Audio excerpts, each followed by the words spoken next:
வணக்கம் நேயர்களே. இன்றைய அரசியல் அரங்கம் நிகழ்விற்கு மரியாதைக்குரிய திரு முருகையன் அவர்கள் வருகை தந்திருக்கிறார். அவர் தமிழ்நாடு காங்கிரஸின் மாநில செய்தி தொடர்பு செயலாளர். ஐயா வணக்கம். மகிழ்ச்சியான ஒரு தருணமாக நினைக்கிறேன். நான் காங்கிரஸ் ஓரளவிற்கு ஒரு முன்னணி இடத்தை பெற்றிருக்கிறது. காங்கிரஸ்காரர்கள் ஒரு எழுச்சியோடு இருக்கிறார்கள் என்ற நம்பிக்கையில் உங்களிடம் சில கேள்விகளை வைக்க விரும்புகிறேன். ராகுல் காந்தி அவர்கள் இத்தனை பேச்சுக்கள் நடந்தும் நான் பிரதமர் என்ற வார்த்தையை சொல்லவில்லையே, காரணம் என்ன? ராகுல் காந்தியை பொறுத்தவரையில் அந்த குடும்பம் கிட்டத்தட்ட 50 ஆண்டு காலம் இந்திய நாட்டினுடைய பிரதமர் பதவி வகித்த குடும்பம். அவர் இயற்கையாகவே அவருக்கு ஒரு ஆட்சிக்கட்டிலில் பிரதமராக அமர்ந்து விட வேண்டும் என்ற அந்த வெறியோ அந்த வேகமோ அவருக்கு இருந்ததில்லை.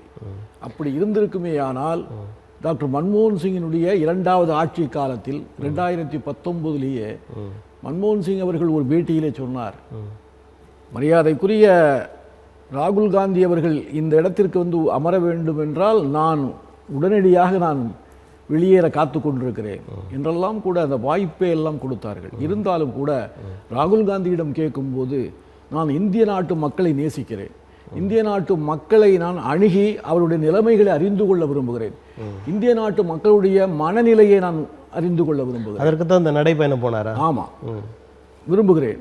இந்த பதவியெல்லாம் எனக்கு இப்போதைக்கு வேண்டாம் அப்படின்னு தான் அவர் பதிலளித்தார். எனவே அவரை பொறுத்தவரையில் எப்படியாவது சில தேவையில்லாத காரியங்களை பண்ணி தேவையில்லாத பொய் புரட்டுகளை பேசி இந்த நாட்டு மக்களை ஏமாற்றி பிரதமர் பதவியில் அமர்ந்து விட வேண்டும் என்ற அந்த வெறித்தனம் எல்லாம் அவரிடம் இல்லை.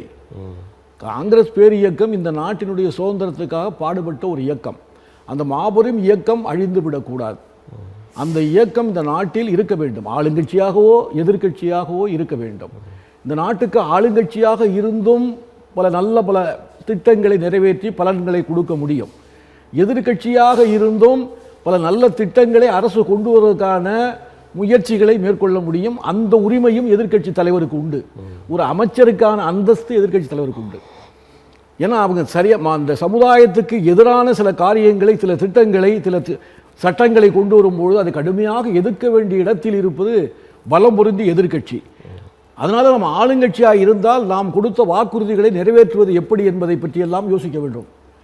நாம் எதிர்கட்சியாக இருக்கும்போது நம்ம அதை சொல்ல முடியாது. நான் சொன்னதெல்லாம் நீங்கள் செய்யுங்கள் என்று சொல்ல முடியாது.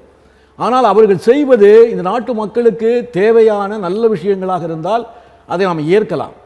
அப்படி இல்லை என்றால் அதை முறியடிப்பதற்கு என்னென்ன செய்ய முடியுமோ பாராளுமன்றத்திலே விவாதத்திலே பங்கெடுப்பது, விவாதிப்பது, தன் கருத்துக்களை வலியுறுத்துவது, இந்த நாட்டு மக்களுடைய உள்ளங்களை எல்லாம் ஒருங்கிணைப்பது, போராட்ட களத்திலே இறங்குவதற்கான முஸ்லீம்களில் இறங்குவது, இது போன்ற விஷயங்களெல்லாம் ஈடுபடுவது கூட இந்த நாட்டு மக்களுக்கு நாம் ஆற்றுகின்ற பணி, தொண்டு, அதுதான் சமுதாய பணி. அந்த சமுதாய பணியை ராகுல் காந்தி அவர்கள் மிகவும் சிறப்பாக அவரை கொச்சையாக பப்பு என்றெல்லாம் கேலி செய்தாலும் கூட அதையெல்லாம் பொருள்படுத்தாமல் இன்றைக்கு சொல்ல முடியுமா? இன்னைக்கு ராகுல் காந்தியை பப்புன்னு சொல்ற அளவுக்கு யாருக்காவது தைரியம் இருக்கா? இவர் தலைமை அமைச்சர் என்ற பொறுப்புக்கு வராததற்கு காரணம் அவர் ஒரு சிறுபிள்ளைத்தனமானவர், அந்த பப்புன்ற வார்த்தை, அப்புறம் அனுபவம் இல்லாதவர், இப்படியெல்லாம் எதிர்கட்சிகள் பேசுகின்றன. ஆமாம், அதெல்லாம் அவருடைய கருத்து. அவர் உருவத்திலே பார்க்கும் பொழுது ராஜீவ்காந்தியை போல கொஞ்சம் ஹைட்டா இல்லை, பார்க்க சின்ன பிள்ளை மாதிரியே இருக்கிறார். அவர் வயது இருக்கிற அந்த வயதுக்கு ஏற்ற அந்த உருவ அமைப்போ அவருடைய முகத்திலேயோ அது இல்லை. அது அவர் ஏதோ சாதாரணமாக சின்ன பிள்ளை அப்படிங்கிற மாதிரி அவங்க நினைக்கிறாங்களே தவிர அவருடைய மனதில் இருக்கிற எண்ணங்கள் மிகப்பெரியது. அதனால் உருவத்தை பார்த்தோ அவருடைய நடவடிக்கைகளை 1-2 பார்த்தோ நாம் ஏமாந்து விடக்கூடாது. அவருடைய மனம் இந்திய நாட்டை நேசிக்கிறது, இந்திய மக்களின் நலனில் அக்கறை கொண்டவராக இருக்கிறார். அதுதான் முக்கியம். நான் 56 இன்ச்சிய பணம் படைத்தவர், அகலமான மனம் படைத்தவர், இல்லை இருதயம் படைத்தவர் என்று சொல்லுவதனால் எந்த பயனும் இல்லை. இந்த தேசத்துக்கு அவர் ஆற்றுகின்ற பணி என்ன என்பதுதான் முக்கியம். அப்படி மிகச்சிறந்த பணிகளை ஆற்றியிருந்தால் போன தேர்தல் 2019 4 லட்சம் ஓட்டில் ஜெயித்த அதே பிரதமர் மோடி அவர்கள் இன்றைக்கு 1.5 லட்சம் ஓட்டில், அது கூட வாரணாசி மிகவும் முக்கியமான இந்துத்துவா அந்த பணிகள் சிறந்து நடக்கக்கூடிய, நான் கங்கையை சுத்தம் பண்ணுவேன்னு சொல்லக்கூடிய அளவுக்கு எல்லாரும் வழிபடுகின்ற அந்த கங்கை அந்த நதிக்கரையிலே நின்று கொண்டு அவர்கள் வந்து இன்னைக்கு 1.5 லட்சம் ஓட்டில் தான் அவர் வெற்றி பெற்றிருக்கிறார் என்றால் கிட்டத்தட்ட 3 லட்சம் மக்கள் ஓட்டு போட்ட மக்கள் பின்வாங்கி இருக்கிறார்கள். அதுவே தோல்விதான். அவர் வந்து ஒரு மணி நேரம், நான் அப்போ டிவியில் வேந்த டிவியில் பேசிகிட்டு இருக்கேன், அப்போ வந்து 1 மணி நேரம் 6000 ஓட்டு பின்தங்கி இருக்கிறார் இந்த நாட்டின் பிரதமர் என்று சொல்லும்பொழுது எனக்கு ஒரு பக்கத்திலே மகிழ்ச்சி தான். ஆனால் நான் சொன்னேன், அங்கேயே சொன்னேன், அவர் இப்பொழுது பின்தங்கி இருக்கிறார், இறுதியில் நிச்சயம் மோடி அவர்கள் வெற்றி பெறுவார் என்ற நம்பிக்கை எனக்கு இருக்கிறது. ஆனாலும் இந்த 1 மணி நேரம் இந்த நாட்டின் பிரதமர் பின்தங்கி இருப்பது கூட அது வருத்தத்துக்குரிய செயல்தான். அது வந்து எனக்கு சந்தோஷமாக தான் இருக்கிறது. அப்படி தான் நான் சொன்னேன். அதனால ராகுல் காந்தியோட இன்றைக்கு கம்பேர் பண்ணுறதுக்கு ஆளே இல்லைங்கிற அளவுக்கு ஆயிடுச்சு. அவர் பிரதமர் இல்லை என்று நாங்களே சொன்னாலும் கூட, எல்லா கூட்டணி கட்சிகளும் யாரும் அவரை பிரதமர் என்று அறிவிக்காவிட்டாலும் கூட இந்த தேச மக்கள் அவர் பிரதமராக வர வேண்டும் என்று விரும்புகிறார்கள். எல்லா டிவியிலும் பாருங்க, ஒரு பக்கம் மோடியை போட்டால் ஒரு பக்கம் ராகுல் காந்தியை போட்டு தான் அங்கே விமர்சனங்கள் நடக்கிறது தவிர வேற யாரையும் போட முன்வரவில்லை. அது இப்போ இந்த அளவிற்கு கட்சிக்காரர்கள்லாம் பேசுறீங்க, ஏன் பிரதமர்னு ஒருத்தரை உங்களால் நிறுத்த முடியல? இந்த நாட்டினுடைய அரசியல் சட்டம், இந்திய நாட்டின் அரசியல் சட்டத்தில் யார் பிரதமர் என்று சொல்லி வாக்கு கேட்பது சட்டம் அல்ல. அந்தந்த பாராளுமன்ற தொகுதியினுடைய வேட்பாளர், கட்சி, சின்னம், அவ்வளவுதான். அந்த வேட்பாளரை ஆதரித்து ஓட்டு போடலாம், அந்த சின்னத்தை ஆதரித்து ஓட்டு போடலாம். பெரிய குறையாக ஆளுங்கட்சி சொல்லிக்கொண்டே இருந்தது. அது வந்து தேவையில்லாத ஒன்று. நான் அப்படியே சொல்றேன், மொராஜி தேசாய் 77 பிரதமராக வந்தார். மொராஜி தேசாய் இந்த நாட்டின் பிரதமராக வர வேண்டும் என்று ஓட்டு கேட்டோமா? அப்பொழுது இருந்த ஜனதா கட்சி 10 கட்சிகள் ஒன்றிணைந்தது. அப்போ ஜனசங்கம் இருந்தது. அதில் எல்லா கட்சியும் தான் ஓட்டு கேட்டோம். வாஜ்பாய் தான் பிரதமர் என்றோ இல்லை வந்து மொராஜி தேசாய் பிரதமர் என்றோ யாரும் வந்து ஓட்டு கேட்கல. இந்த நாட்டினுடைய ஒரு எமர்ஜென்சியை எதிர்த்து ஜெயபிரகாஷ் நாராயணன் ஒரு பெரிய போராட்ட களத்தை அமைத்தார்.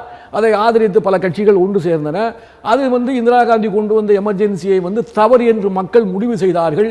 வட இந்தியாவில் 10 மாநிலங்களில் வந்து வெறும் சைபர் சீட்டு தான் வாங்கணும். அது தவறு என்று அவரே வந்து நம்ம கடற்கரை கூட்டத்திலே வந்து அந்த சில தவறுகள் நடந்து விட்டது, நான் நல்லதுக்காக தான் செய்தேன், அது தவறுகள் நடந்து விட்டது, அதுக்காக வருத்தப்படுகிறேன், மன்னிப்பு கேட்கிறேன்னு சொல்லிட்டாரு. அந்த பெருந்தன்மை இந்திரா காந்தியிடம் இருந்தது. அதனால வந்து இந்த நாட்டுக்கு யார் பிரதமர் என்று சொல்லி எல்லாம் ஓட்டு கேட்பதில்லை. அது நம்மளா வந்து இப்போ இந்திரா காந்தி வந்து தேர்தலில் நிற்கிறாங்கன்னா அவங்க தான் ஏன் பிரதமராக வருவாங்க, வாஜ்பாய் நின்னாருன்னா அவர் தான் ஏன் பிரதமராக வருவார் நம்மளா நினைச்சுக்கிறோமே தவிர எந்த தேர்தலிலும் இன்னார் தான் பிரதமர் என்று ஓட்டு கேட்க வேண்டிய அவசியமே இல்லை. பாரதிய ஜனதா கட்சிக்கு ஓட்டு போடுங்கள், நீங்கள் அந்த சின்னத்துக்கு ஓட்டு போடுங்கள், இல்லை கைக்கு ஓட்டு போடுங்கள், காங்கிரஸுக்கு ஓட்டு போடுங்கள், அப்படிதான் கேட்போம். நீங்க வெற்றி பெற்று வருகின்ற பாராளுமன்ற உறுப்பினர்கள் ஒன்று கூடி அந்த நேரத்தில் யாரை வேண்டுமானாலும் பிரதமராக எடுக்கலாம், எல்லோரும் தகுதி படைத்தவர்கள் தான், அதுதான் அதுக்கு அர்த்தம். அதனால வந்து இது வந்து பிரிட்டிஷ் நாடு இல்லை. பிரிட்டிஷ் நாட்டில் யார் பிரதமர் என்று முன்னாடியே அறிவித்து தான் தேர்தல் நடக்கும். ஆனால் இந்த நாட்டில் நீங்கள் வந்து யாரும் பிரதமர் என்று அறிவிக்க வேண்டிய கட்டாயம் இல்லை. அந்த கட்டாயம் இல்லாத காரணத்தினால் பல கட்சிகள் கூட்டணி சேர்கிறது. முதலடி வெற்றி பெறுவோம், வெற்றி பெற்று வந்த பிறகு அப்புறம் யார் பிரதமர் என்பதை முடிவு செய்வோம். அதுதானே முறை. அதனால் முன்னாடியே நான் தான் பிரதமர்னா ஒருத்தருக்கு பிடிக்கும், ஒருத்தருக்கு பிடிக்காது, ஒருத்தருக்கு கருத்து வேறுபாடு போடுவார், அது பல கருத்து முரண்களை ஏற்படுத்தும் என்பதனால்தான் அது மாதிரி நாங்கள் அறிவிக்காமல் இருந்தோம். தான் இன்றைக்கி நாங்கள் வந்து வர்றதுக்கான வாய்ப்பு இல்லை. அப்போ எதுக்கு இப்போ தேவையில்லாமல் நாங்கள் இப்போ பிரச்சனை ஏற்கனவே பேசிக்கிட்டு இருந்தோம்னா அது தேவையில்லாத பேச்சாக அமையும். அதனால் இந்த கட்டாயம் இல்லை என்று சொன்னீர்கள்.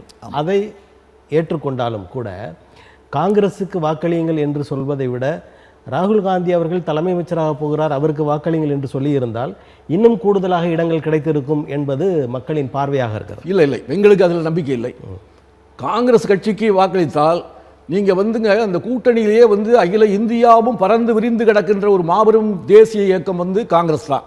நீங்கள் வந்து எல்லா கட்சியும் 10 சீட்டு 20 சீட்டு இல்லை அதிகபட்சமாக போனால் மேற்கு வங்கத்தினுடைய முதல்வர் இன்றைக்கி ஒரு 30 சீட்டு மேலே பிடிச்சிட்டாங்கன்னு வச்சுங்களேன். இப்போ தமிழ்நாட்டில் வந்து 22 சீட்டு வந்திருக்காங்க.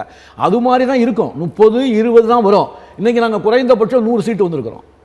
அப்போது அவர்களுக்கே ஒரு மனசாட்சி இருந்ததுன்னா 100 சீட்டுக்குள்ள காங்கிரஸை விட்டுட்டு 30 சீட்டு உள்ள மம்தா பானர்ஜி நான் பிரதமராக ஏற்றுக்கொள்கிறேன் என்று சொல்ல மாட்டார்கள் என்ற நம்பிக்கை எங்களுக்கு இருந்தது.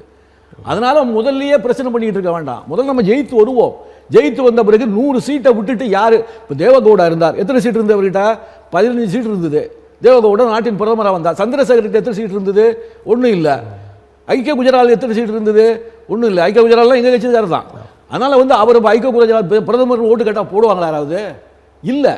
அதனால் நீங்கள் வந்து பின்னால் வெற்றி பெற்ற பிறகு நிச்சயமாக இந்த நாட்டினுடைய முக்கிய தலைவராக இருக்கக்கூடிய ராகுல் காந்தி தான் அவருடைய நடைபயணம், ஆயிரக்கணக்கான கிலோமீட்டர் நடைபயணத்தில் இந்த நாட்டு மக்கள் உள்ளங்களை கவர்ந்தார். அவருடைய பேச்சு மிக அற்புதம். எனக்கெல்லாம் ஒரு ஆச்சரியம். நானே ஒரு மாநில பேச்சாளர் தான். இருந்தாலும் கூட எனக்கு ராகுல் காந்தி பேசுகின்ற இந்த இதெல்லாம் ரொம்ப அற்புதமாக இருந்தது. நாட்டு மக்கள் மனதை கவர்ந்து விட்டார். இன்னும் சொல்ல போனால் ராமர் கோயில் கட்டி திறந்து விட்டால் ஊபி மக்கள் 80 சீட்டு எனக்கு தான் கொடுப்பாங்கன்னு மார்தட்டி கொண்டிருந்தார் மோடி அவர்கள். இன்னைக்கு அந்த பைசாபாத்திலேயே, அந்த ராமர் கோயில் இருக்கக்கூடிய பைசாபாத் அந்த பார்லிமெண்ட் தொகுதியிலேயே 50,000 ஓட்டு வித்தியாசத்தில் ஒரு தலித்து மகன் காங்கிரஸ் கட்சி சார்பில் நின்று, காங்கிரஸ் சமாஜ்வாதி சார்பில் நின்று ஜெயிச்சிருக்கிறார். அங்கே வந்து நாங்கள் காங்கிரஸ் வந்து முன்னணி வகிக்கிறது. காங்கிரஸும் சமாஜ்வாதியும் இன்னைக்கு 40 தொகுதிக்கு மேலே ஜெயிச்சு பிஜேபியை பின்னுக்கு தள்ளியது மிகப்பெரிய வெற்றி. நாங்கள் பிரதமர்லாம் வர வேண்டாம், அந்த ஊபி மக்களை நாம் குறைவாக மதிப்பிட்டிருந்தேன். எமர்ஜென்சியில் தான் அவங்க தோக்கடிச்சாங்க இந்திரா காந்தியை. எமர்ஜென்சிக்கு அப்புறம் அறிவிக்கப்படாத எமர்ஜென்சி, பிரதமர் மோடி பண்ணதெல்லாம் அறிவிக்கப்படாத எமர்ஜென்சி. இந்த நாட்டில் தேர்தலை அறிவித்து விட்டு 2 சீஃப் மினிஸ்டர், 2 முதலமைச்சர்களை சிறையில் தள்ளுவது எந்த வகையில் சமமான போட்டி? சரி, காங்கிரஸ் கட்சியினுடைய வங்கி கணக்கை முடக்கிவிட்டு எங்களுக்கு அங்கே வேலை செய்கிறவனுக்கு சம்பளம் கொடுக்க கூட பணம் கொடுக்க முடியாத அளவுக்கு எங்களை நிர்பந்தப்படுத்தியதில் என்ன சமமான போட்டி? அதானி அம்பானி நினைத்தார்கள்னா 50,000 கோடி கொடுப்பார்கள். நீங்கள் அது மாதிரி பண்ணலாம்னு நினச்சி தானே பண்ணீங்க. எங்களை வந்து பொருளாதாரத்தில் முடக்குவது, ஆட்களை சிறையில் அடைப்பது, மிரட்டுவது, ஈடியை விட்டு மிரட்டுவது, இப்படியெல்லாம் நீங்கள் இந்த நாட்டினுடைய ஒரு பொதுவான நியதி உள்ள அந்த நிறுவனங்களை எல்லாம் நீங்கள் தவறாக பயன்படுத்தி ஒரு முரட்டுத்தனமான முடிவுகளை எடுத்து நீங்கள் வந்து வெற்றி பெற்று விடலாம் என்று நினைத்ததற்கு சரியான சவுக்கடி கொடுத்து ஒரு கடிவாளத்தை போடுகின்ற அளவுக்கு இன்னைக்கு நாட்டு மக்கள் வந்து அதுவே பெரிய வெற்றி. அது போதும். இன்னைக்கு அவர் கடிவாளம் போட்டிருக்காங்க. இன்னைக்கு சந்திரபாபு நாயுடு இல்லைன்னு சொன்னால், நிதிஷ்குமார் இல்லைன்னு சொன்னால் நான் ஆட்சி அமைக்க முடியாது என்று அவரை இழுத்து கொண்டாந்து பக்கத்திலே உட்கார வச்சு மரியாதை கொடுக்கின்ற அளவுக்கு ஒரு 4 மாதத்துக்கு முன்னால் இதே சந்திரபாபு நாயுடு மோடியை பார்க்க போகிறார். பார்ப்பதற்கு சந்தர்ப்பம் இல்லை, டைம் இல்லை, நீங்கள் போயிட்டு வாங்கன்னு சொல்லி அனுப்பி அவமானப்படுத்தினார்கள். அது நினைத்து வருத்தப்பட்டார் சந்திரபாபு நாயுடு.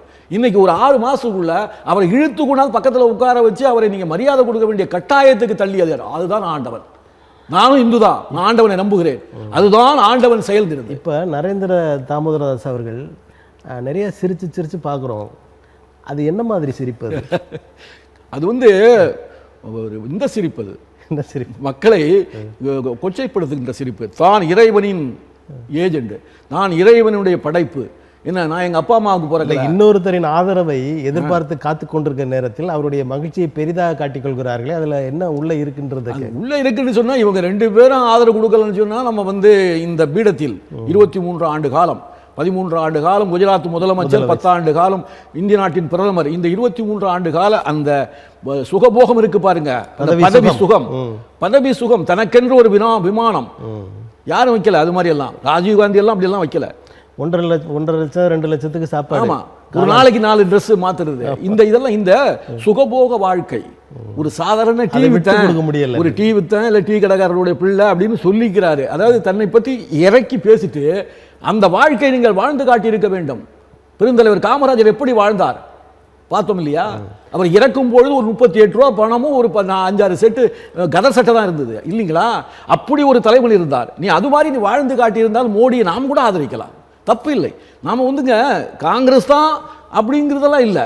எந்த கட்சியாக இருந்தாலும் இந்த தேசத்துக்கு நல்லது செய்யுமானால், இப்போ மொராஜி தேசாய் 2 ஆண்டு காலம் இந்த நாட்டை ஆண்டார். அருமையான ஒரு ஆட்சி. 2 ரூபா ரேஷனில் 2 ரூபா 15 பைசா சக்கரை போட்டான்னா அதே 2 ரூபா 15 பைசா மளிகை கடையில் கிடைச்சது. எவனும் ரேஷன் கடைக்கே போகல. ரேஷன் கடையை மூடி விடலாம் என்ற முடிவை தமிழ்நாடு அரசு எடுக்கிற சூழ்நிலைக்கு வந்தது.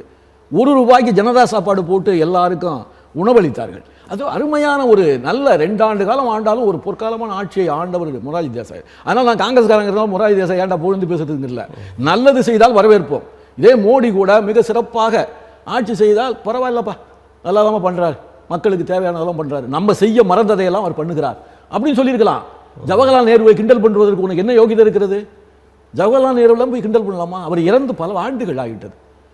அவரெல்லாம் பாகிஸ்தான் சண்டையும் சைனா சண்டை வந்த பொழுது அவர் மனம் பேதளித்தது, வருத்தப்பட்டது. அவ்வளவு வருத்தப்பட்டவர். இந்த நாட்டுக்கு 10 ஆண்டு காலம் சிறையில் வாழ்ந்தவர். இந்திரா காந்தி பிறக்கும் பொழுது கூட சிறையில் இருக்கிறார்.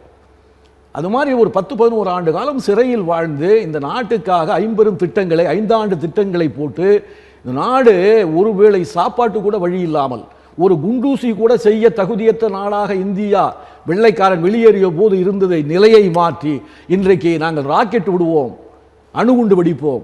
இன்றைக்கு பல ஆயிரக்கணக்கான மோட்டர் பைக்கையும் காரையும் நம்ம நாட்டில் செஞ்சு நம்ம வெளிநாட்டுக்கு ஏற்றுமதி பண்ணிட்டு இருக்கோம். அந்த அளவுக்கு ஒரு முற்போக்கான சிந்தனையோடு இந்த தேச நலன் காக்கிறதுக்காக மிகப்பெரிய குடும்பத்தில் ஒரு ஒரு அதாவது ராஜா குடும்பம்னு சொல்ல முடியாது, ஒரு பிரபுக்கள் குடும்பத்தில் பிறந்த ஜவஹர்லால் நேரு 11 ஆண்டு காலம் இந்த நாட்டுக்காக சிறையில் வாழ்ந்தார் இல்லையா? நீ ஒரு நாளாவது போயிருப்பியா? ஆனால் நீங்கள் அவரை கிண்டல் பண்ணலாமா? நான் என்ன சொல்கிறேன், இந்த நாட்டில் உள்ள ஒவ்வொரு குடிமகனுக்கும் இந்த நாட்டை ஆள்வதற்கு உரிமை இருக்கிறது. நீங்கள் ஆளுங்கள், தப்பல்ல. ஆனால் ஒரு சிறந்த ஒரு தேசியவாதியை, ஒரு சிறந்த தலைவரை நீங்கள் வந்து கிண்டல் செய்து இவர் தான் நாட்டை அழித்து விட்டார், இவரது ஆட்சியில் தான் நாடை அழிந்து விட்டது, இப்படியெல்லாம் சொல்லலாமா?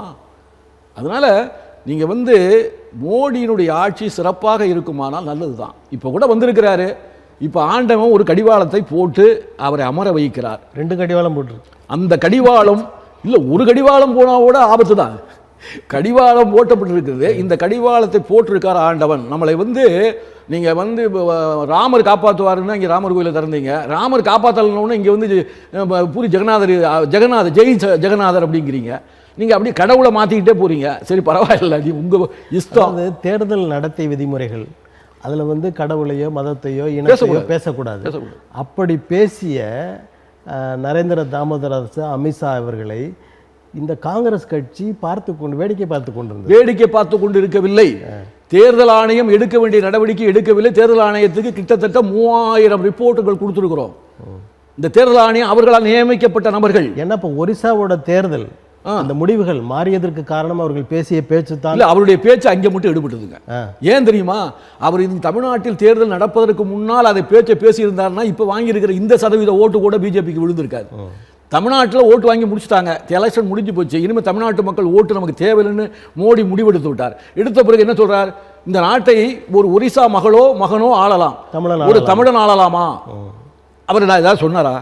அவர் பாண்டியன் வந்து நான் தான் அடுத்தது இந்த நாட்டு முதலமைச்சர் சொன்னார். பேச்சு வந்து விதிமுறை மீறி. ஆமா, விதிமுறை மீறி இருந்தாலும் கூடங்க அந்த பேச்சை ஒரிசா மக்கள் ரசித்து விட்டார்கள். அதாவது நம்ம மேல வந்து இவ்வளவு பற்றோட பேசுகிறாரே, ஒரிசாவினுடைய மகனும் ஆளலாம், ஒரு தமிழன் ஆளலாமா என்று கேட்டது நமக்கு வலிக்கிறது. ஆனால் ஒரிசா மக்களுக்கு சந்தோஷப்படுத்தியது.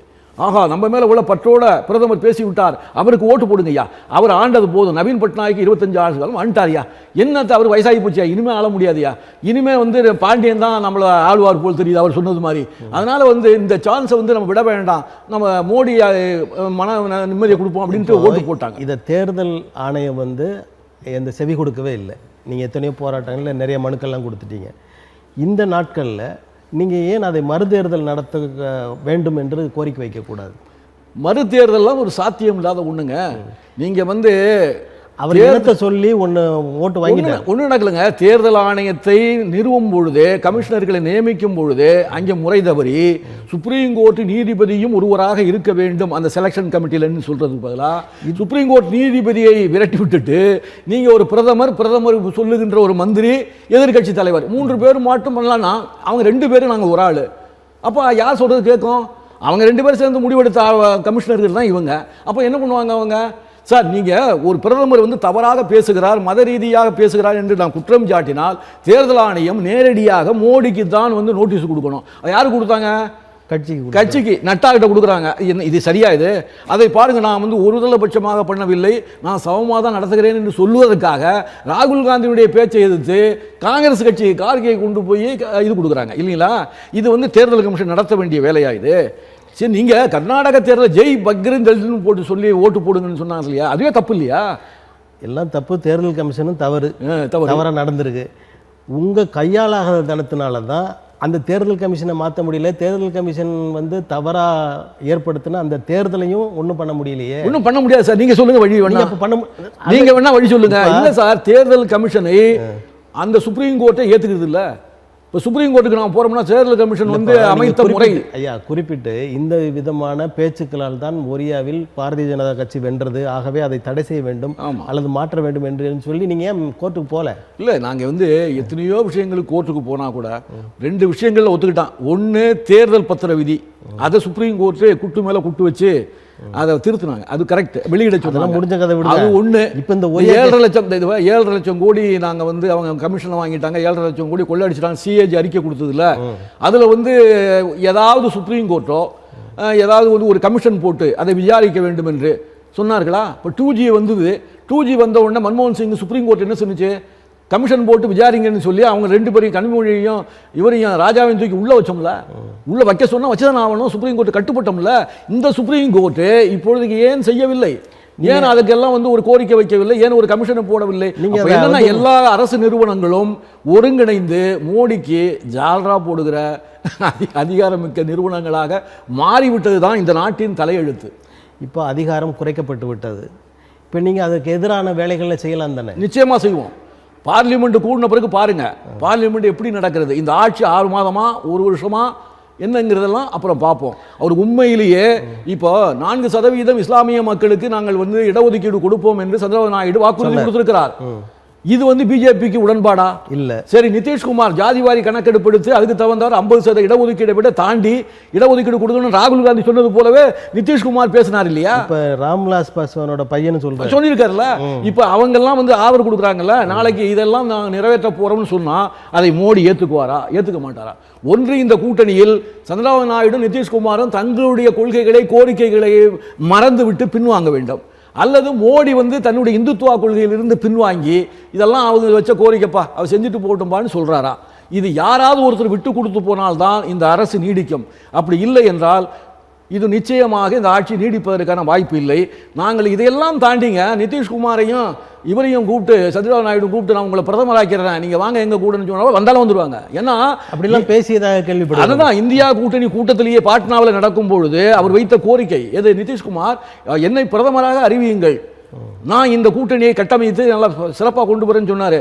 அதெல்லாம் நாங்கள் இந்த எலெக்ஷன், அதனால தான் இந்த பிரதமர் இந்த அறிவிக்காதது காரணம் அவர் தான் முக்கியமான காரணம். அவருக்கு பதில் சொல்லிவிட்டோம்.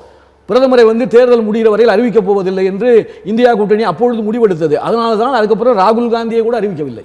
இப்போ 6 மாதமோ 1 வருஷமோன்னு சொன்னீங்க.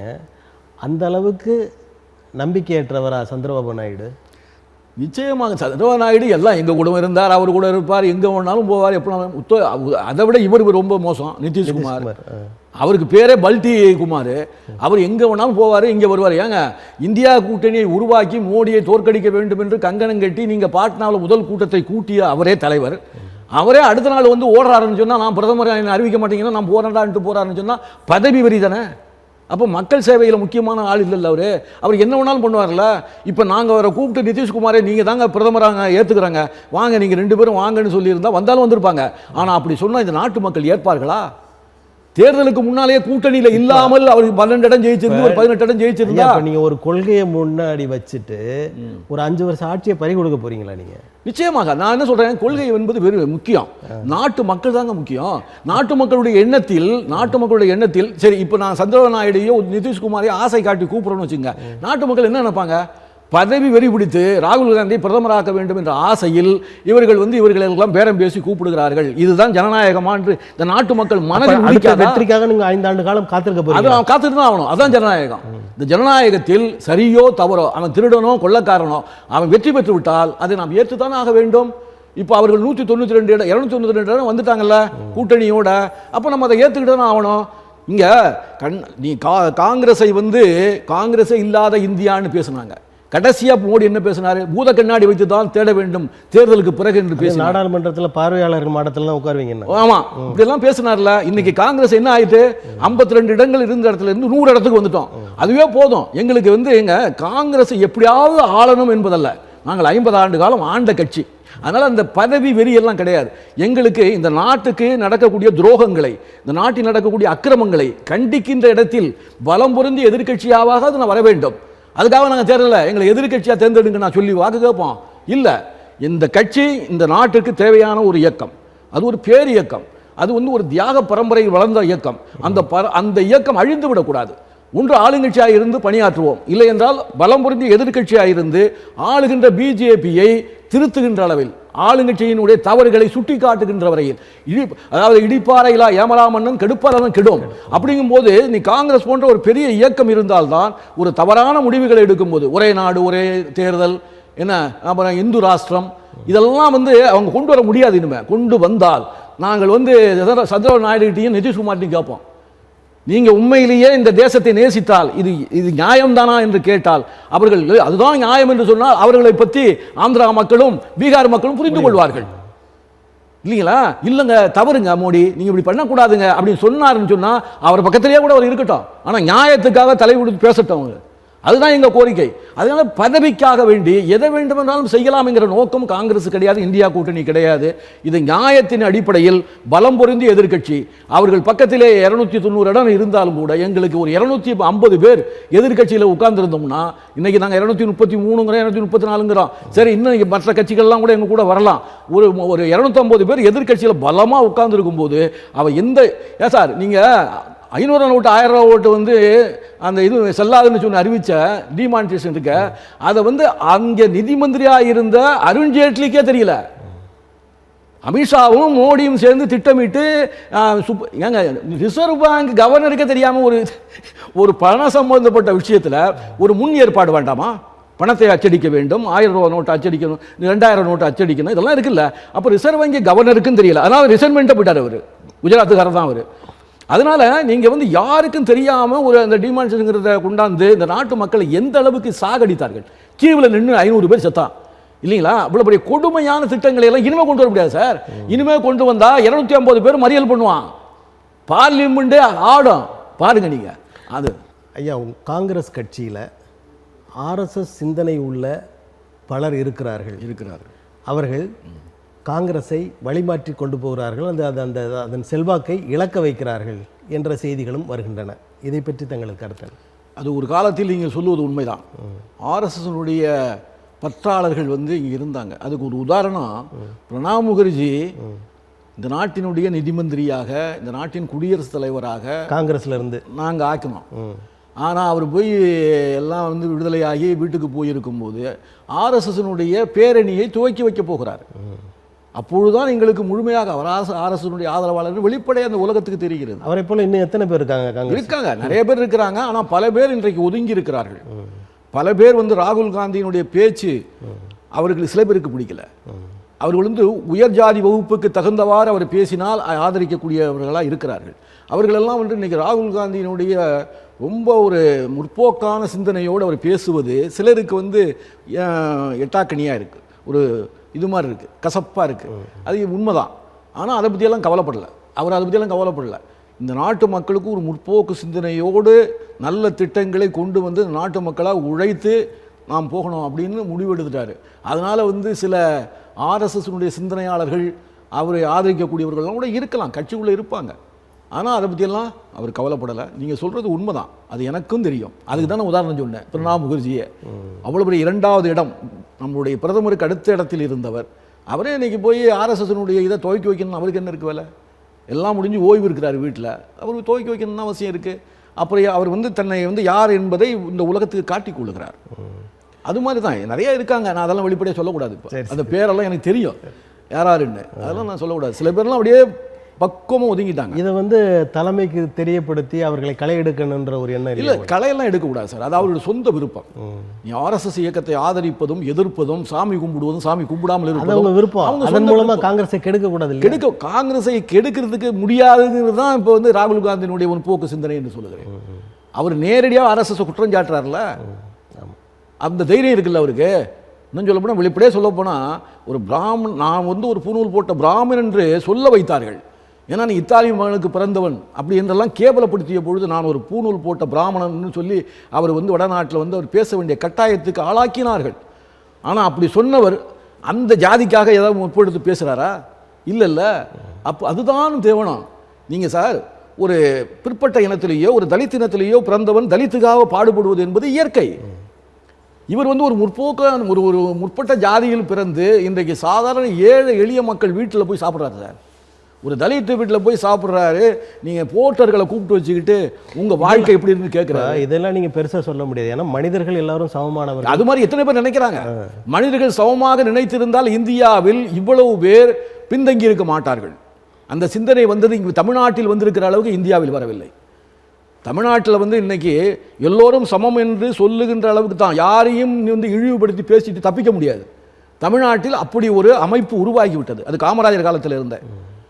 நீங்க ஒரு தலித்தை கொண்டு வந்து, காமராஜருடைய காலத்தில் ஒரு தலித்தை கொண்டு வந்து நீங்க வந்து இந்து சமயத்துறை அமைச்சராக்கினார். கோயில்களுக்கு அவரை அமைச்சராக்கினார். நீங்க யாரை கோயிலுக்குள் விடக்கூடாது என்று சொன்னார்களோ அவர்களே ஒரு தலித்தினத்தை சேர்ந்தவரை கொண்டாந்து நீங்க வந்து இந்த நாட்டினுடைய கோயில்களுக்கெல்லாம் அவர் தான் தலைவர் கொண்டாந்து அமைச்சராக போடுறாரு. அவர் இங்கிருந்து போறாரு, அவர் பரிவட்டம் கட்டி அவருக்கு வாழ்த்து போட்டு அவரை வரவேற்கிற சூழ்நிலையை உருவாக்கியவர் பெருந்தலைவர் காமராஜர். அதனால வந்து ஏன்னா அந்த திராவிட இயக்கம் தான் இது மாதிரிலாம் வந்ததுன்னு நீங்க நினைக்காதீங்க. அதை உருவாக்கியவர், அடிக்கல் போட்டவர், முதல் பதியம் போட்டவர் வந்து பெருந்தலைவர் காமராஜர். அப்போ வந்து எல்லாரையும் ஏற்றுக்கிட்டாங்களே, பெருந்தலைவர் காமராஜரையே வந்து நீங்க இதுல உள்ள விடலை. காமராஜர் பண்ணினார், அது சிறப்பான விஷயம். ஆனால் அதற்கு முன்னாடியே நீதி கட்சி சார்பாக இந்த மாதிரி இருக்கு, நான் வரவேற்கிறேன். அதை நான் இல்லைன்னு மறுக்க முடியாது. அவங்களும் அதுக்கான பாடுபட்டாங்க. அதை வந்து நீங்க காங்கிரஸ்ல வந்து காமராஜர் ஒரு வித்தியாசமான ஆளுங்க. நீங்க பக்கத்திலேயே வெங்கட்ராமனை வைத்திருப்பார், அவர் தொழில்துறை அமைச்சராக இருப்பார். இந்த பக்கத்தில் பார்த்தீங்கன்னா நீங்க இந்து அறநிலையத்துறை அமைச்சராக ஒரு தலித்தை கொண்டாந்து வச்சுக்குவார். அவர் பாருங்க, இவரையும் மதிக்கிறார், அவரையும் மதிக்கிறார். அதுதான் கக்கன். நீ காமராஜர் எடுத்துக்கிட்டே கக்கன் தான் ஒரு புகழ்மிக்க ஒரு தலைவராக இருந்தார். வெங்கட்ராமன் வந்து மிகப்பெரிய சாதனைகளை படைத்தவர். இந்த நாட்டில் தமிழ்நாட்டில் இருக்கக்கூடிய அத்தனை இண்டஸ்ட்ரியும் கொண்டு வரதுக்கு மிக பாடுபட்டவர். அவரையும் நம்ம குறைத்து பேசவில்லை. கக்கன் வந்து இந்த சமுதாயத்தில் வந்து எல்லாரும் ஒற்றுமையா இருக்கணும், ஒன்னா இருக்கணும்னு அவர் பாடுபட்டவர். ஒரு எளியவராக பிறந்து வளர்ந்து எளியவராகவே மறைந்தவர். கக்கனையும் வெங்கட்ராமனையும் ஒன்னா பார்க்க முடியுமா? ஒன்னா தான் பார்த்தோம். நாங்க ஒன்னா பார்த்தோம். காமராஜர் ஒன்னா பார்த்தார், அவர் பார்த்தாரு. ஆனா மக்கள் பார்வையில் இருந்து அந்த மக்கள் பார்வையை மாற்றுவதுதான் நம்மளுடைய வேலை. அதுக்கு தான் கல்வி கண்ணை திறந்தால்தான் இந்த நாட்டில் எதுவுமே இல்லாம ஒரு இறந்தவர் கக்கன். ஆனா இவர் பெரிய செல்வாக்கோட இருந்தவர். இவர் செல்வாக்கோட இருந்த, பிறந்து வளர்ந்ததே வந்து ஒரு செல்வாக்கு மிக்க குடும்பம். அவர் வந்து பெரிய MA BL அட்வொகேட். எப்படி BL இருந்தாலும் இவர் உள்துறை அமைச்சர், போலீஸ் அமைச்சர் எல்லாம் இருந்தாரு. அவர் பெரிய ஆளா இருக்கலாம்ல? இல்ல சார், அது வந்து இந்த நாட்டு வெங்கட்ராமனை விட கக்கன் சிறந்தவர் என்ற பார்வை உண்டு. அதுதான் சரியாக இருக்கும். அது எல்லாரும் அதான் பேசிட்டு இருக்கோம். காமராஜரை விட்டு அடுத்து கக்கனை தான் பேசுவோம் இல்லைங்களா? யாராவது வெங்கட்ராமனை பேசுவோமா? இல்ல. அப்ப இந்த சமுதாயம் வளர்ந்திருக்கிறது நான் ஒத்துக்கொள்கிறேன். இந்த சமுதாயம் வந்து முற்போக்கு ஜாதியில் பிறந்தவன், அவர் பெரிய படிப்பாளி, எனவே அவர் தான் இரண்டாவது இடம்னு சொல்லாம காமராஜர் கிடைத்தபடியே அந்த நாட்டு மக்கள் புகழ்வது கக்கனை. எளிய மகனாக பிறந்து எந்த தவறும் செய்யாமல் மிகப்பெரிய அமைச்சர்களாக இருந்து மறைந்து போனார் என்பதுதான் இங்கே புகழ் அவருக்கு. அதனால வந்துங்க தமிழகத்து மக்கள் வந்து முற்போக்கு சிந்தனையில் கொஞ்சம் முந்தி கொண்டிருக்கிறார்கள். அதனால இங்கே வந்து ஏற்ற தாழ்வு என்பது மிக தூரத்தில் இருக்கிறது. ஆனால் வட இந்தியா 50 ஆண்டு காலம் பின்தங்கி இருக்கிறது. அங்கே இன்னும் அந்த ஏற்ற தாழ்வு குறையவில்லை. இங்கே ஜாதியின் பெயரை நான் முருகையன், நான் தேவர் இனத்தை சேர்ந்தவன், அகமுடைய தேவர், நான் முருகைய தேவர்னு போட்டேன்னா, ஆனால் என்னுடைய சர்டிஃபிகேட்டில் பண்ணால் கோவிந்தப்ப தேவர் மகன் முருகையன் தான் இருக்கு. அது வேற வழி இல்லை. கோவிந்தப்ப தேவர் முருகையன் அப்படின்னு போடுறதுக்கு நான் விரும்பல. இப்போ வந்து என்னுடைய மகனுக்கு வந்து முருகைய தேவருடைய மகன் பிரபுன்னு இல்லை, முருகையனுடைய மகன் பிரபுன்னு வர்ற அளவுக்கு அது முற்போக்கு சிந்தனை. பெயர் ஓட்டுகளில் சாதி பெயர் இல்லாததற்கு காரணம் காங்கிரஸ் என்பதை விட திராவிட கழகங்கள் தான். நான் இல்லைன்னு சொல்லல. இல்ல, அதான் நான் சொன்னேன். காமராஜர் தான் எல்லாத்தையும் பண்ணார் நான் சொல்லல. அவர் முதல் கல்லை எடுத்து வைத்தார். அதனுடைய வளர்ச்சி திராவிட இயக்கங்கள் தொடர்ந்தது. அதை நான் இல்லைன்னு மறுக்கல. இப்போ உத்தரப்பிரதேசத்தில் 40க்கும் அதிகமான இடங்களை இந்தியா கூட்டணி பெற்றிருப்பதற்கு காரணம் பிரியங்கா காந்தி தான் என்று ராகுல் காந்தி சொல்கிறார். அப்படிப்பட்ட பிரியங்கா காந்தி ஏன் தேர்தலில் நிற்கவில்லை என்று நினைக்கிறீர்கள்? இல்லை, அவர் வந்துங்க ஒரு தொகுதியில் நின்றுக்கிட்டு அங்கே போய் பிரச்சாரம் பண்ணி எப்படியாவது நின்னா ஜெயிக்கணுமேன்ட்டு போய் 10 நாள் பிரச்சாரம் பண்ணணும். ஆனால் தொகுதியில் நின்னாரு, அப்படி எல்லாம் இல்லை. இந்தியா முழுவதும் அது அவருடைய சொந்த விருப்பம். தேர்தலில் நிற்பதும் நிற்காம போறதும் அவருடைய சொந்த விருப்பம். ஒரு கால் வந்து நீங்கள் அவர் வரணும்னு விரும்புறீங்களா? நிச்சயமா வரணும். நாளைக்கு ராஜ்யசபா உறுப்பினர் ஆகலாம். எல்லாம் ஒன்று தானே சார். இதில் எம்பியா இருந்தானா அதில் எம்பியா இருந்தா என்ன, ராஜ்யசபா உறுப்பினராக கூட நாளைக்கு போகலாம் இல்லைங்களா? அதனால வரணும், எங்க விருப்பம். அவர் வந்து ஒரு அரசியலில் வந்து ஒரு பேலை வரணும். நீங்கள் இதில் வந்து ஒரு வாரிசு அரசியல் வரணும்னு நினைக்கிறீங்களா? இல்லை, நாட்டு மக்கள் வந்து அவர்களை ராகுல் காந்தியை விட்டுட்டு நீங்கள் வேற ஒருத்தரை நீங்கள் சொல்லுங்க எங்கள் தலைவர்னு சொல்லி. இப்போ நரசிம்மராவ் பிரதமராக இருந்தார். எத்தனை பேர் அதை தொடர்ந்து பாராட்டிக்கிட்டு இருக்கா? இல்லை இல்லையா? அதனால வந்துங்க அந்த குடும்பத்தினுடைய வாரிசுங்கிறது நினைக்கக்கூடாது. இது என்ன மன்னராட்சியா? என்ன முடிச்சு விட்டு விட்டோமா? என்ன இந்திரா காந்தி வந்து ராஜீவ் காந்திக்கு முடிச்சு விட்டுட்டா செத்தாரு? இல்ல. நீங்கள் சொல்ல போனால் இந்திய வரலாற்றிலேயே அரசியல் வரலாற்றிலேயே 420 இடங்களை வெற்றி பெற்றது ராஜீவ் காந்தி மட்டும்தான். 420 இடங்களே அவர் வந்து ஜெயித்தார் இல்லையா? அது இந்திரா காந்தி மறைஞ்சதுனால கிடைத்த ஓட்டு அப்படின்னு சொல்லலாம். இருந்தாலும் கூட அவருடைய மகன் என்பதற்காக ஓட்டு போடல. அவருக்கு அந்த தகுதி இருக்குன்னு மக்கள் விரும்புகிறாங்க, ஓட்டு போடுறாங்க சார். இது ஜனநாயகத்தில் வந்து இன்னாருக்கு அவர் ஒரு குடிமகன். இந்த நாட்டின் இப்போ ஸ்டாலின் இருக்காரு, அவர் ஒரு குடிமகன். அவரை விரும்பினா தான் மக்கள் ஓட்டு போடணும். கருணாநிதியுடைய பிள்ளை என்பதற்காக தான் ஓட்டு போட்டாருன்னு கொச்சைப்படுத்த வேண்டாம் இல்லைங்களா? நாளைக்கு எம்ஜிஆருக்கு ஒரு குழந்தை இருந்திருந்தால் அவருக்கு வந்து ஓட்டு போட்டால் தமிழ்நாட்டு மக்கள் அப்போ எம்ஜிஆர் வந்து வாரிசு உரிமையை கொடுத்து விட்டு போடான்னு சொல்லுவீங்களா? ஒத்துக்கிறீங்களா? ஜெயலலிதாவுக்கு ஒரு குழந்தை இருந்து அது வந்து அடுத்தபடியாக முதலமைச்சராக வந்துன்னு சொன்னால் இது என்ன அது அந்த வாரிசு உரிமையான்னு பேச மாட்டீங்க. அப்போ அதை பேசவே மாட்டீங்க, இதை மட்டும் பேசுவீங்க. ஏன்னா உங்களுக்கு அந்த வாய்ப்பு இல்லை. அவருக்கு வந்து கலைஞருக்கு அந்த வாய்ப்பு இருந்தது. மகன் வந்து ஏதோ வந்து அரசியலில் சின்ன பிள்ளையிலேருந்து அரசியலில் வந்து சிறைக்கு போய் ஏதோ பாடுபட்டார். அது நீ சரியா தப்பா, அவருடைய அரசியல் நடவடிக்கைகள்லாம் சரியா தப்பாங்கிறது அவன் சொந்த கருத்து. 1000 இருக்கலாம், குறை இருக்கலாம், நிறை இருக்கலாம். ஆனால் வந்து நாட்டு மக்கள் ஏற்றுக்கொண்டார்கள். இன்னைக்கு முதலமைச்சராக 40 சீட்டு வெற்றி பெறுவதற்கு முக்கிய புள்ளி இன்னைக்கு அவர் தான் இல்லைங்களா?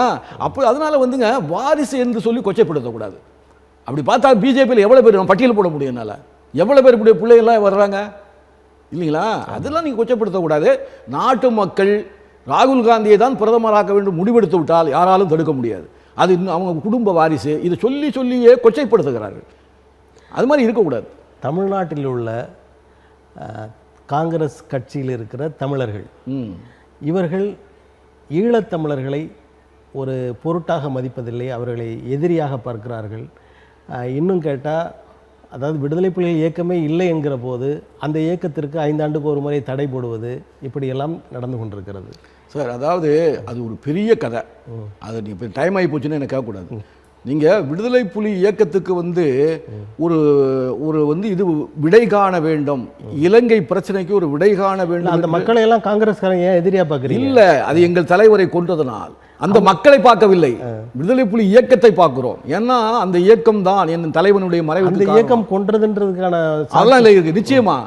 அதெல்லாம் நிச்சயமா அவங்க தான் காரணங்கிறது வந்து உலகமே ஏற்றுக்கொண்டு விட்டது. நீங்க என்ன சொல்றது? அந்த இயக்கத்தை சேர்ந்தவர்கள் பல பேர் வந்து சிறைக்கு போயிருக்கிறார்கள். அதெல்லாம் வந்து இருக்கு. அதனால அந்த இயக்கம் வந்து நிறைய விசாரிக்க வேண்டிய விசாரிக்காம ஆமா இருக்கு அதுவும் உண்டு. ஆனால் உலகம் என்ன சொல்லுது அதுதான் முக்கியம். அது தீர விசாரிக்கணும்ல. ஆமா, நீங்க வேற யாரு கொண்டாங்கன்னு நீங்க 1000 கற்பனை சொல்லலாம். வெளிநாட்டு இயக்கத்தினுடைய தடை, வெளிநாட்டினுடைய சதி மாதிரி அமைப்புகள்லாம் உடனே அதை செஞ்சாங்கன்னா நாங்கள் தான் பொறுப்பேற்றுப்பாங்க.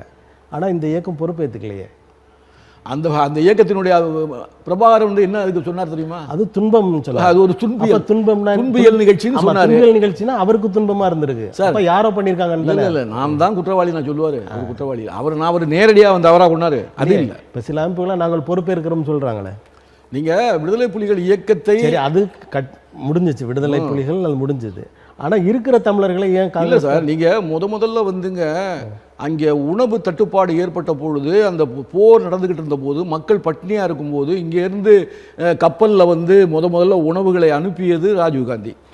அதை திருப்பி அனுப்பிச்சிங்க. திருப்பி அனுப்பிச்ச உடனே ஃப்ளைட்டில் ஏற்றி 4 ஃப்ளைட்டில் கொண்டு போய் அங்கே வந்து அந்த உணவு பொட்டலத்தை போட்டது முயற்சி எடுத்தது யாரு? ராஜீவ்காந்தி தானே. அப்போ நாங்கள் தமிழர்களுக்கு எதிராக ஒரு செய்தி. அதாவது இவர் போய் அங்கே இலங்கைக்கு போகும்போது ஒரு படைவீரன், சிங்கள படைவீரன் அடிச்சான். அவர்களை எதிரியா பார்க்க தோணல. ஆனா தமிழர்களை ஏன் எதிரியா பார்க்கல? இல்ல அவன் அடிச்சதை வந்துங்க அவனுடைய இது என்ன அந்த ஏன் அவன் அடிச்சான்? நான் சொல்றேன், ஒரு சிங்கள வீரன் வந்து ராஜீவ்காந்தி மீது தலையில் அடித்தான் இல்லையா? எதுக்காக அடித்தான்? தமிழனுக்கு ஆதரவாக இவர் வந்து பேச்சுவார்த்தை நடத்த வந்ததை எதிர்த்து தான் அவன் அடிச்சான் இல்லைங்களா? அப்ப நீனும் அடிக்கிற, அவனும் அடிக்கிறான். அப்ப இது என்ன தப்பு இல்லையா? அடித்த அந்த சிங்கள வீரனுடைய குழுக்களை இவரை கொண்டிருக்கலாம் அல்லவா?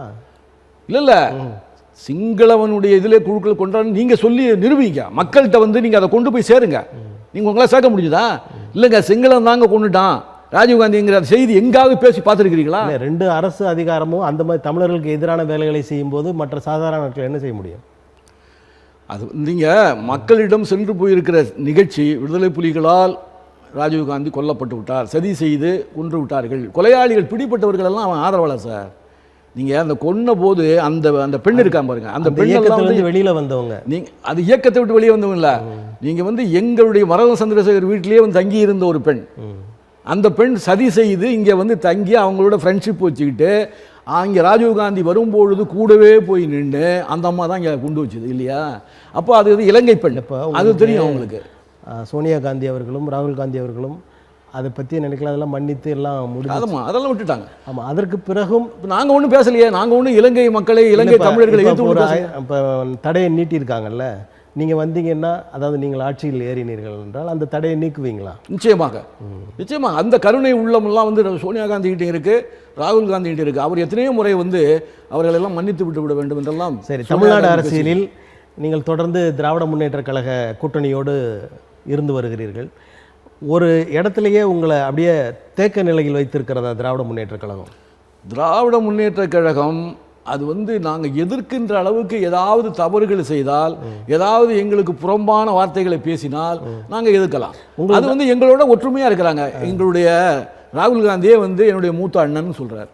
அந்த அளவுக்கு அவங்க நேசத்தோட இவரும் பேசுகிறார், அவரும் பேசுகிறார். எங்கள் தலைமை ரெண்டும் கைகோர்த்து ஒற்றுமையாக இருக்கும் பொழுது அதை சீர்குலைக்கின்ற முயற்சியில் தொண்டர்களாகிய நாங்கள் இருப்பது வந்து முறைகேடு, அது தவறு.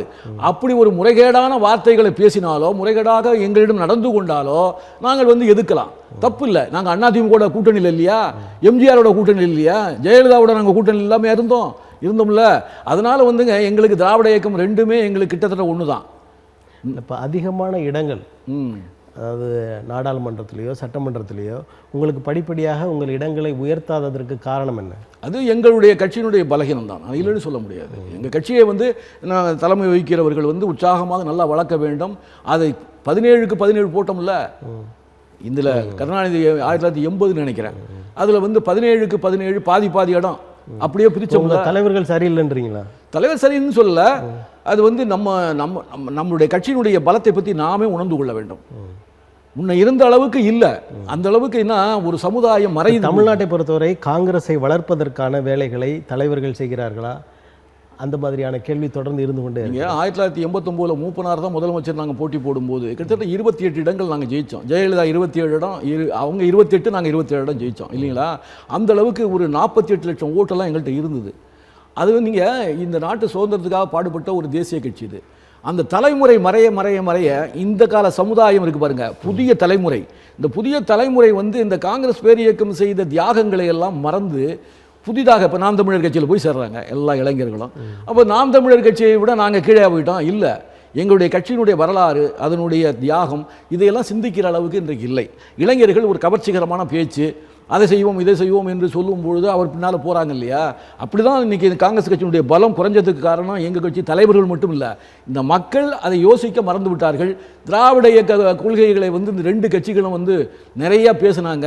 இதில் வந்து சினிமா மோகத்தில் வந்து எம்ஜிஆர் பின்னால் வந்து ஒரு பெரிய கூட்டம் போனது, ஜெயலலிதா பின்னால் ஒரு பெரிய கூட்டம் போனது. அந்த கூட்டம் இன்றைக்கி அவர்கள் மறைந்த பின்னால் அப்படி மெதுவாக கொஞ்சம் கூட்டம் வந்து நான் சொல்லுகிற அந்த உயர்வா ஜாதி வகுப்பினர் அப்படியே பிஜேபி பக்கம் தாவறதுக்கான வாய்ப்பெல்லாம் இருக்குது. எங்கள் காங்கிரஸ் இயக்கத்தினுடைய ஓட்டு வங்கி குறைந்ததுக்கு காரணமே எம்ஜிஆர் தான். 72 வரையில் நாங்கள் தீநகர்லையும் மயிலாப்பூர்லையும் தோற்றதே கிடையாது. 67 கூட எல்லா இடமும் தோற்ற போது கூட தீநகரில் வந்து அனந்தநாயகன் ஜெயித்தாங்க, இதில் KM சுப்பிரமணியம் தீநகரில் ஜெயித்தாங்க. அது மாதிரி வந்துங்க அது உயர் வகுப்பாருடைய ஓட்டு பூராமல் எங்கள் கையில் தான் இருந்தது.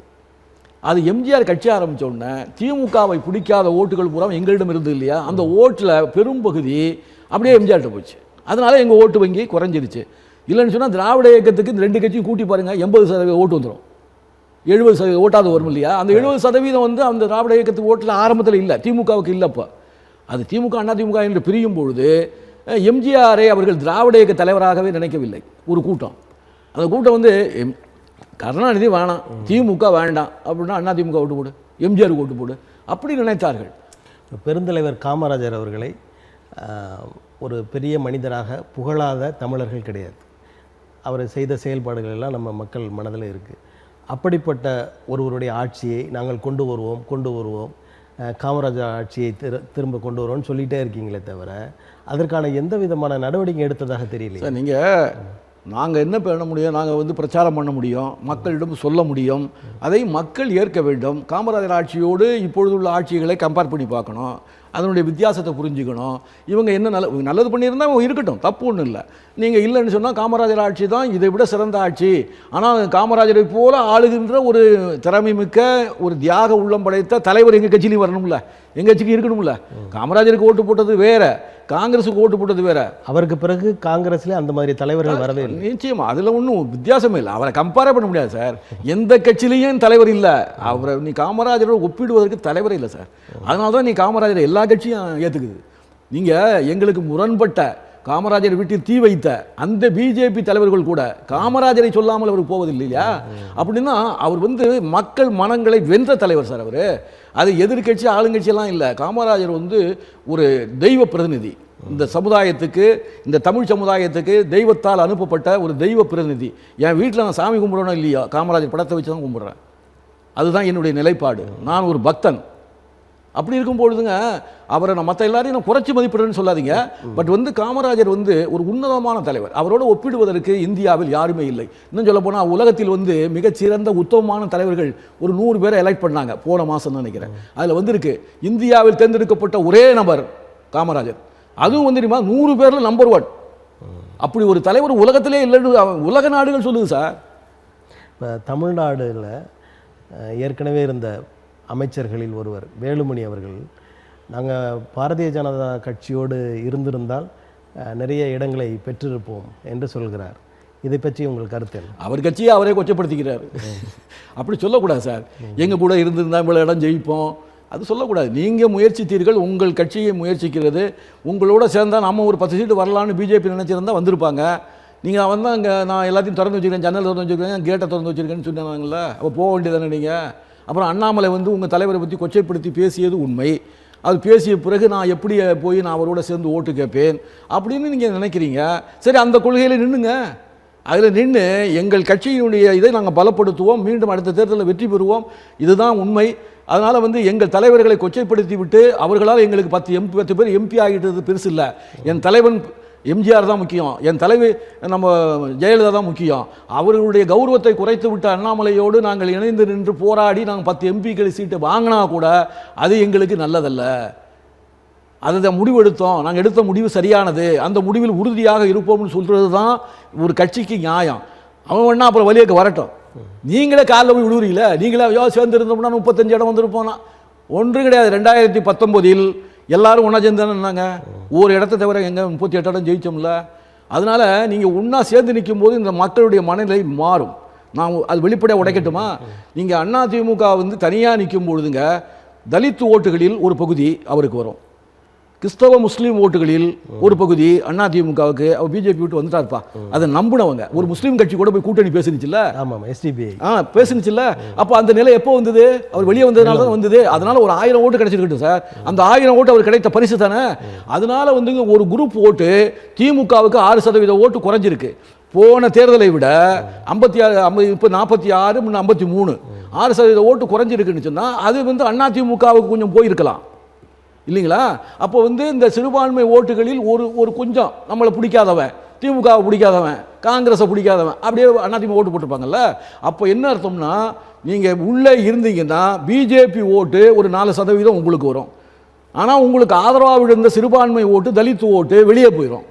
அது திமுகவுக்கு போயிருக்கோம். அப்போ 53ங்கிறது 63க்கு போயிருப்போம். நம்ம நீங்கள் 20ங்கிறது 18 கூட வந்திருப்பீங்க, சொல்லவே முடியாது. அதனால் நாங்கள் சேர்ந்துருந்தால் ஜெயிச்சிருப்போங்கிற அந்த திட்டம்லாம் தவறு.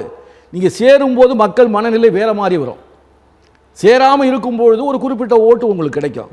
இப்போ பாட்டாளி மக்கள் கட்சியை நீங்கள் கூட்டணியில் சேர்க்கும்போது தலித் ஓட்டு போட மாட்டான், தலித்தோடு சேரும்போது பாட்டாளி மக்கள் கட்சி ஓட்டு போட மாட்டான். இதில் எது பெருசு? பாட்டாளி மக்கள் கட்சிக்கு 5% ஓட்டு இருக்குது, தலித் ஓட்டுகள் ஒரு தமிழ்நாட்டில் 20% இருக்காங்க அவங்க. அது பெரிய ஒரு இது. அது மாதிரி இவங்களும் ஒரு பெரிய கோஷ்டி. அப்படி இருக்கும்போதுங்க இவங்க சேர்ந்தா ஒன்று, சேரலன்னா ஒன்று. அப்போ நான் பாட்டாளி மக்கள் கட்சியோடு சேர்ந்துருந்தோம்னா நாங்கள் ஜெயிச்சிருப்போம்னு சொல்ல வேண்டியானே. அப்படி பார்த்தா பிஜேபியோட பாட்டாளி மக்கள் கட்சி பலமுறிஞ்சிய கட்சி தமிழ்நாட்டில். நீ அதை சொல்லியிருக்கலாம்ல. பிஎம்கே நம்ம அந்த அழகாக அழைத்து கொண்டு வந்திருந்தோம் என்றால் நம்ம 10-20 இடம் ஜெயிச்சிருக்கலாம் சொல்லலாம்ல. அது ஏன் சொல்லலப்பா? அப்போ பிஜேபிக்கு பயப்படுகிறார்கள். பிஜேபிக்கு இன்னமும் வெளியே வந்த பிறகு கூட அதில் உள்ள சில தலைவர்கள் தாங்கள் ஆட்சி காலத்தில் செய்த தவறுகளுக்காக நம் மீது ஈடி வந்துருமோ, நம் மீது விசாரணை வந்துருமோ என்ற ஒரு பய உணர்வு மனதில் இருந்து கொண்டே இருக்கிறது. அவர் தனித்து வந்த பிறகு கூட வேகமாக பிஜேபியை கண்டித்து பேசவில்லை. அப்படி கண்டித்து பேசியிருந்தால் இன்னும் கொஞ்சம் ஓட்டு வந்திருக்கும். அப்படி கண்டித்து பேசாதனால் அதிமுகவை நம்ப தயாராக இல்லை மக்கள். இவர்கள் பிஜேபியினுடைய கொள்கைகளுக்கு மாறுபட்டவர்கள், ஏற்காதவர்கள் என்று திமுகவை நம்புகிற அளவுக்கு அதிமுகவை மக்கள் நம்ப தயாராக இல்லை என்பதுதான் உண்மை. ஆனால் அது மாதிரி நீங்கள் நம்புகிற அளவுக்கு நீங்கள் பேசியிருந்தீங்கன்னா திமுக உடனே கொஞ்சம் பிரிச்சிருக்கலாம் இல்லைங்களா? இப்போ அது எடுத்துக்காட்டு தான் இப்போ இந்த வேலுமணி பேசுறது. நாங்கள் சேர்ந்துருந்தோம்னா நம்மளை ஜெயிச்சிருக்கலாம்னு பேசுறது. அவங்க மனசுக்குள்ளே என்ன இருந்திருக்கு? மனசுக்குள்ள ஐயோ பிஜேபி விட்டுட்டோமேங்கிற அந்த பயம் ஒன்றுக்கு இருந்திருக்குல்ல.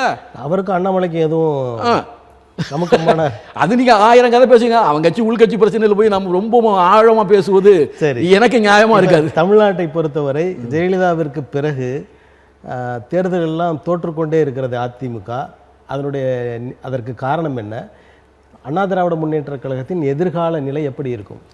சார், நான் வெளிப்படையாக இந்த விஷயத்தில் பேசுகிறேன்னா, எம்ஜிஆர் கட்சி ஆரம்பித்ததே கலைஞரை எதிர்த்து தானே. இப்போ எம்ஜிஆரை விட்டு இன்னைக்கு திமுக அமைச்சர்கள் இருக்கிற 10 பேர் அண்ணா திமுகவில் எம்ஜிஆர் கீழே இருந்த ஒரு தொண்டர்கள் தான். அவர்கள் தான் 10 பேர் இன்னைக்கு மந்திரி. கண்ணப்பன்லேருந்து எல்லாரும், முத்துசாமி எல்லாம் ஜெயலலிதா பிரச்சாரத்துக்கு போகும்போது வண்டியை எப்படி தொங்கிக்கிட்டே போனவர். புரியுதுங்களா? அவ்வளோ நெருக்கமாக இருந்தவர். 2வது இடத்தில் இருந்தவர். ஜெயலலிதாவுக்கு திட்டமிட்டு கொடுப்பதே, சுற்றுப்பயணம் திட்டமிட்டு கொடுப்பதே முத்துசாமி தான். அது செங்கோட்டையன் இருந்தார், முத்துசாமி இருந்தார். செங்கோட்டையன் இங்கே இருக்கிறாரு, பரவாயில்ல, முத்துசாமி இங்கே வந்துட்டார். இப்போ கண்ணப்பன், அது மாதிரி எவ்வளோ பேர் சொல்லலாம். அது மாதிரி இவ்வளோ பேர். நீங்கள் கலைஞரை எதுக்குறது தான் என் வேலை, திமுக எதுக்குறது தான் என் வேலைன்னு சொன்னால், அதே எம்ஜிஆர் கிட்ட இருந்தவங்க இவ்வளோ பேர் திமுகவில் மந்திரியாக இருக்காருன்னா, அப்போ ஒரு பதவி வெறியில், பதவி ஆசையில் இருக்காங்களே தவிர கொள்கை ரீதியாக அந்த தலைவரை ஏற்றுக்கொண்டு விட்டோம், அதில் தான் இருக்கணும் அப்படிங்கிறதெல்லாம் இல்லை. கூட்டணியில் இருக்கிற அமைச்சர்களே நீங்கள் குறை சொல்கிறீங்களா? இருக்கு, இல்லை நான் இருக்கு. அதெல்லாம் நான் வெளிப்படையாக நான் சொல்லக்கூடாது. எங்கள் கட்சியிலேயே இருக்காங்க எம்ஜிஆர் தொண்டர்கள், எங்கள் கட்சியிலே இருக்கிறாங்க, தப்பு இல்லை. ஆனால் நாங்கள் எம்ஜிஆர் ஒன்றும் கொச்சப்படுத்தினது இல்லை. எப்பவுமே நீங்கள் எம்ஜிஆரையும் ஜெயலலிதா அவர்களுக்கு ஒரு சினிமா மோகத்தின் அடிப்படையில் தான் சார் இந்த நாட்டு மக்கள் ஆதரித்தார் என்பதுதான் உண்மை. இப்போ திமுகவில் கலைஞருடைய குடும்பமே இல்லைனாலும் கூட அந்த கட்சி அழிக்க முடியாது. அந்த கட்சி பெரியார், அண்ணாங்கிற அந்த அடிப்படை தத்துவம், கொள்கை அதில் கொஞ்சம் ஊறினவர்கள் தான். அவங்க போகவே மாட்டான், இல்லைன்னா வீட்டில் படுத்து கிடப்பாங்க தவிர அங்கே போக மாட்டாங்க.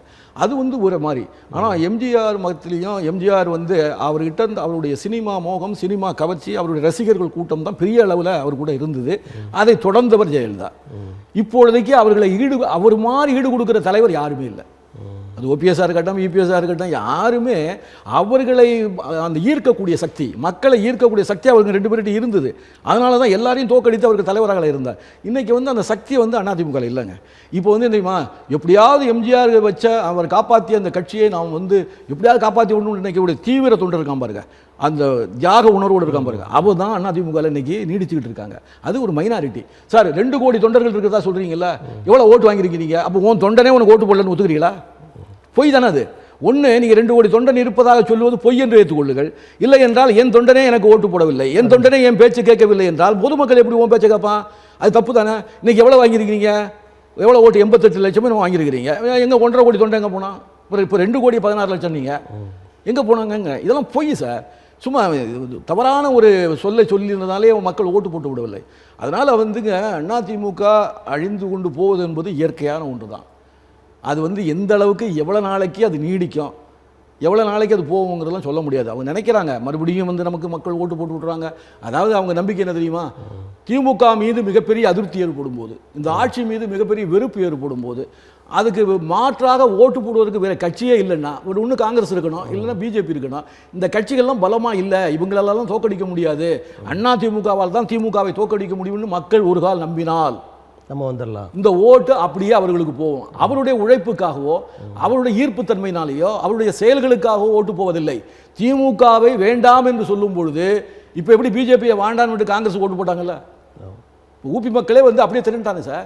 80 சீட்டு நாங்கள் ஜெயிச்சிருவோம், ராமர் கோயிலை கட்டிட்டோம்னு சொன்னாங்க. இன்னைக்கு 46 சீட்டு எங்கள் பக்கம் வருதுங்கும் போது, அப்போ எந்த நேரத்தில் மக்கள் என்ன முடிவெடுப்பாருன்னு சொல்ல முடியாது. திராவிட முன்னேற்ற கழகத்தின் மீது, அந்த ஆட்சியின் மீது ஏதோ பெரிய வெறுப்பு. எப்படி 96 ஜெயலலிதா மீது கடுமையான அந்த ஊழல் குற்றச்சாட்டில் வெறுப்பு வந்த போதுதான் அவர் 4 இடத்துல மட்டும் தான் ஜெயிச்சார், 4 எம்எல்ஏ ஜெயிச்சார் இல்லைங்களா? அதெல்லாம் உதாரணம். அதனால எந்த நேரத்தில் எந்த முடிவை மக்கள் எடுப்பார்கள் சொல்ல முடியாது. அதை நம்பிதான் அதிமுக இன்னைக்கு வழி நடத்திக்கிட்டு இருக்கு. ஆனால் அது மாதிரி நிலை இல்லாமல் திமுக சிறப்பான ஆட்சியை கொடுத்துக்கிட்டு இருக்காங்க. இது அப்படியே தொடர்ந்தது என்றால் அந்த நிலை தொடர்ந்துக்கிட்டே தான் இருக்கும். அது அவங்கள தோக்கடிக்கிறதோ இல்லை அதிமுக ஆட்சிக்கு வருங்கிறதெல்லாம் முடியாத ஒன்று. ஆனால் எதையும் முடியாது என்று நம்ம நினைக்கவும் வேண்டாம். ஏன்னா ஜனநாயகத்தில் தேர்தலில் வெற்றி தோல்வி என்பது இயற்கையான ஒன்று. காமராஜரே தோக்கடிக்கவில்லையா? அதனால தான் இந்த நாட்டு மக்கள் செய்த பாவம் சார், தமிழக மக்கள் செய்த மிகப்பெரிய பாவம் காமராஜரை தோற்கடித்தது. அதனுடைய பலனை நாம் பல நாள் அனுபவிச்சுட்டு இருந்தோம். இப்போதான் கொஞ்சம் விடுதலை பெற்றது மாதிரி. தங்களின் மதிப்பு வாய்ந்த நேரத்தை தமிழன் தொலைக்காட்சிக்கு தந்து உங்களது கருத்துக்களை எல்லாம் தந்தீர்கள். எங்களது இதயம் கனிந்த நன்றி உங்களுக்கு தெரிவித்துக் கொள்கிறோம். இந்த அற்புதமான வாய்ப்பை எனக்கு வழங்கிய தமிழன் டிவிக்கு, நிர்வாகத்திற்கு என்னுடைய அன்பான நன்றியையும் தெரிவித்துக்கொண்டு விடைபெறுகின்ற. நன்றி, வணக்கம். நேயர்களே, அடுத்த அரசியல் அரங்கம் நிகழ்வில் வேறொரு ஆளுமையுடன் சந்திப்போம். நன்றி, வணக்கம்.